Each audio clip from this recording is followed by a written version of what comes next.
જય માતાજી. કેમ છો? મજામાં બધાય? હવે વાત યાદ આવી છે, પેલા ભણવા જતા ને ઝીણકા હતા તે એમાં એક કવિતા આવતી.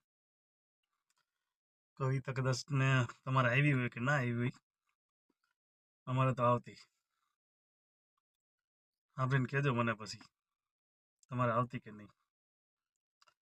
ટરર ટરર ઢમ ઢમ ઢમ કરો રમકડા કુશ કદમ, હાથીભાઈ ચાલો આગળ, પાછળ ઊંટ સવારી, ખડાક ખદડક ઘોડા તોડે, સી સટા હમારી, ઉપર કરોડ વિમાન ગરજે, નીચે લક્ષર ગાડી, ભરી બંદૂક સૈનિક સાથે, ચાલો હાકલ પાડી. આ કવિતા આવતી. પેલું બીજું ભણતો ને ત્યાં આવતી કવિતા. હજી યાદ છે? કેને યાદ છે? કોમેન્ટ કરો. જય માતાજી.